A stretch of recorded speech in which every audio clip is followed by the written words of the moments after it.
Con el triunfo revolucionario, el 1 de enero de 1959, la aplicación del programa del Moncada genera una fuerte resistencia de la oligarquía criolla y se eleva el tono de la agresión de sus amos del norte.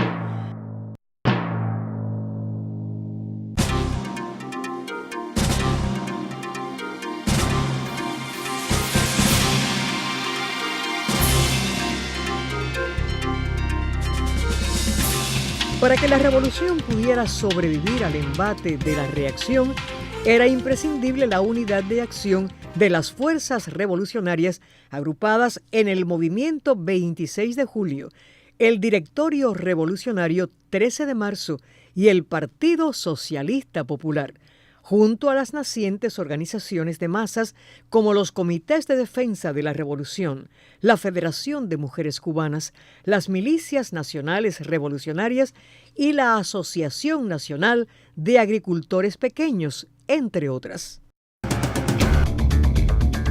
Durante la octava asamblea del PSP, efectuada entre el 16 y el 21 de agosto de 1960, se destacó el mérito histórico de Fidel Castro por haber guiado la lucha para derrocar a la tiranía y abrir el camino a la revolución cubana.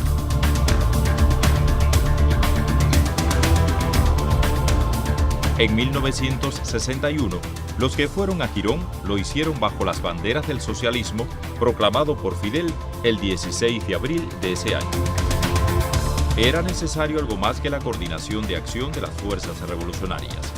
Las condiciones estaban creadas para alcanzar un nivel superior de unidad revolucionaria.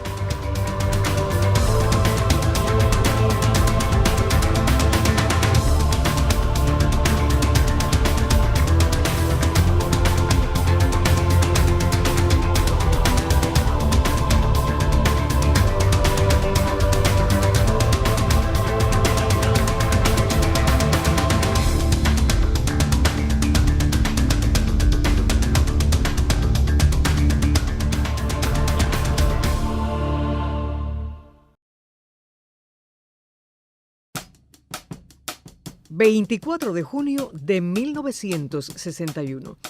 En el Pleno del Comité Nacional del Partido Socialista Popular se analizó la necesidad de un partido revolucionario único y fue reconocido Fidel como el más alto dirigente socialista y obrero cubano. A propuesta de su secretario general Blas Roca, el Partido Socialista acordó disolverse, lo que hicieron también el Movimiento 26 de Julio y el Directorio Revolucionario, para integrarse poco después en las organizaciones revolucionarias integradas conocidas por las ORI. En ese proceso de integración surgieron serias manifestaciones sectarias. La selección semiclandestina y sectaria de los integrantes de las organizaciones de base facilitó la acción de elementos oportunistas que pusieron en peligro la unidad de las fuerzas revolucionarias, error que Fidel criticó, salvando así la unidad de la revolución.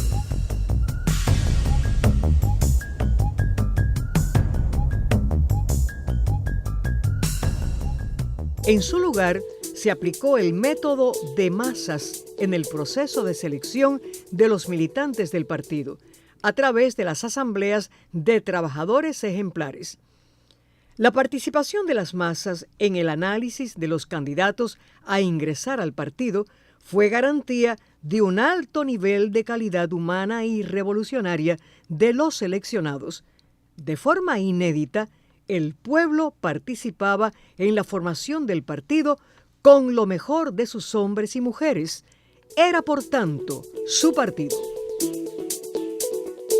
En marzo de 1962 se constituye la Dirección Nacional de las ORI como parte del proceso de rectificación del sectarismo, siendo elegido Fidel como primer secretario y en mayo de 1963, concluido el proceso de reestructuración de las ORI, asume el nombre de Partido Unido de la Revolución Socialista de Cuba, bajo cuyas banderas se agrupan las fuerzas más avanzadas de la nación.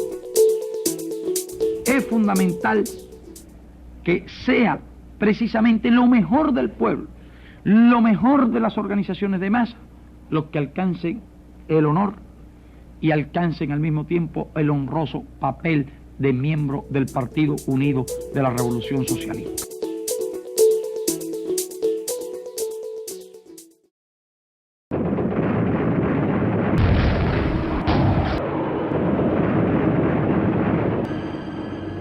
A pesar de la derrota del imperialismo en Girón, el gobierno de los Estados Unidos no cejó en su empeño de destruir la revolución cubana. Se elaboran planes para una posible invasión armada a la vez que intensifican su apoyo y abastecimiento a las bandas y organizaciones contrarrevolucionarias dirigidas a sembrar el terror y el desaliento en la sociedad cubana.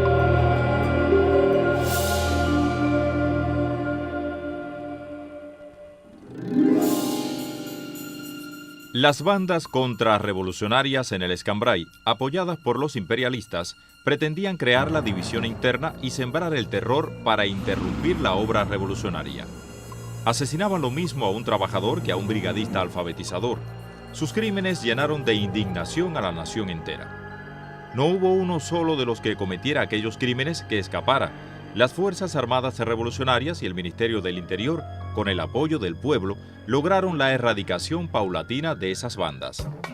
Cada derrota al enemigo se convertía en mayor unidad y firmeza para los revolucionarios.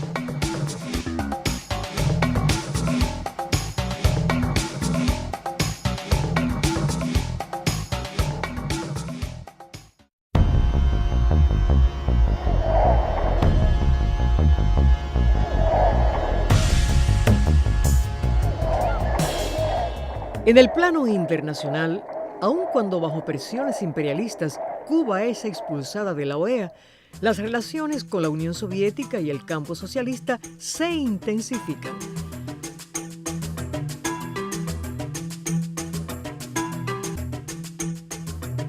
A propuesta de la URSS, se instalan en Cuba misiles nucleares que fueran capaces de disuadir al imperialismo de una agresión directa a Cuba, a la vez que se muestra la solidaridad con este país asediado por las instalaciones coheteriles yanquis en sus fronteras. Fueron días tensos. Los Estados Unidos se preparaba para una agresión militar a la isla. Amenazó con convertirnos en blanco nuclear, queriendo intimidarnos.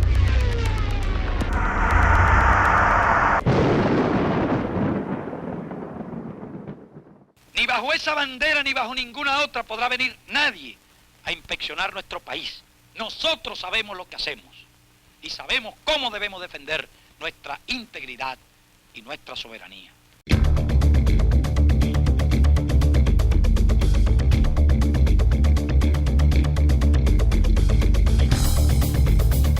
La respuesta de nuestro pueblo fue inminente. Más hombres y mujeres que nunca se inscribieron en la milicia. Un pueblo entero se dispuso a afrontar al enemigo, a perecer si fuera necesario.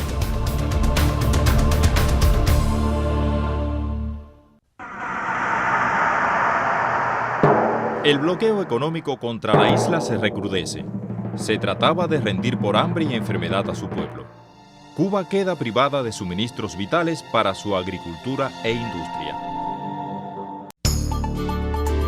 Pero la activa solidaridad de la Unión Soviética y otros países socialistas, unida al tenaz esfuerzo laboral y a la inventiva del pueblo, posibilitaron mantener y acrecentar la economía nacional.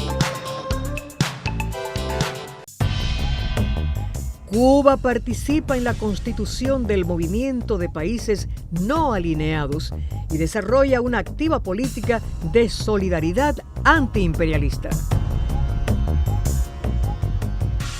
Como culminación del proceso asambleario, iniciado en 1964, desde la base hasta el nivel provincial, entre el 30 de septiembre y el 1 de octubre de 1965, sesionó el Activo Nacional del PURS.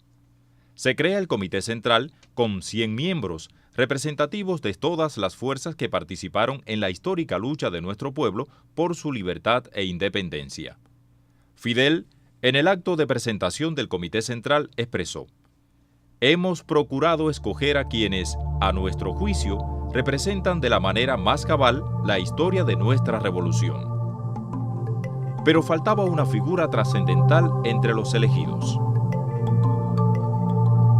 Hago formal renuncia de mis cargos en la dirección del partido, de mi puesto de ministro, de mi grado de comandante, de mi condición de cubano. Nada legal me ata a Cuba, solo lazos de otra clase que no se pueden romper como los nombramientos.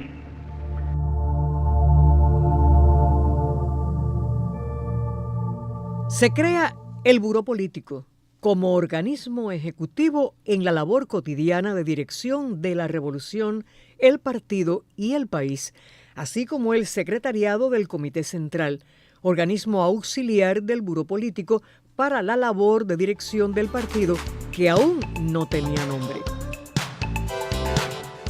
¿Cuál es, a juicio de ustedes, el nombre que debe tener nuestro partido? Un compañero de aquí, los compañeros de acá, los compañeros de allá. Partido Comunista de Cuba.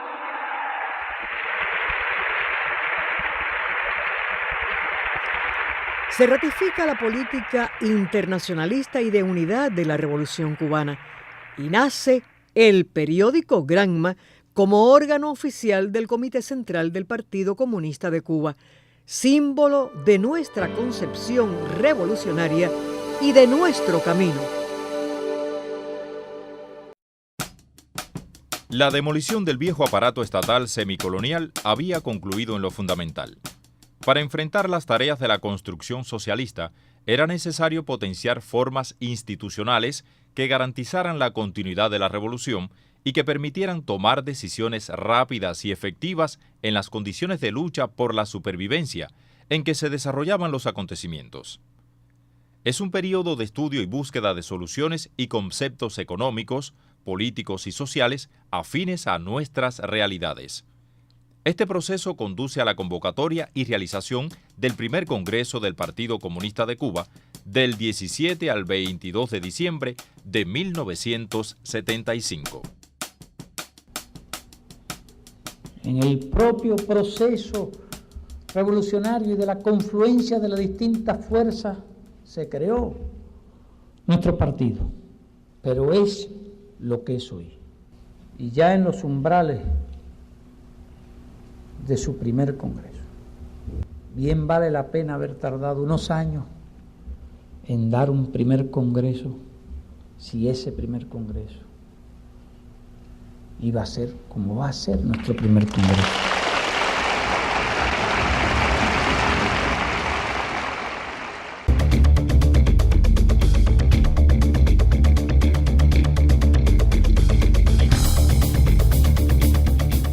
El Congreso marcó un nuevo camino en el desarrollo y consolidación del socialismo en Cuba. Resultó el momento propicio para aplicar a escala nacional un conjunto de experimentos que se realizaban a fin de institucionalizar el Estado democrático popular. También permitió plasmar en la realidad nuevas ideas y principios.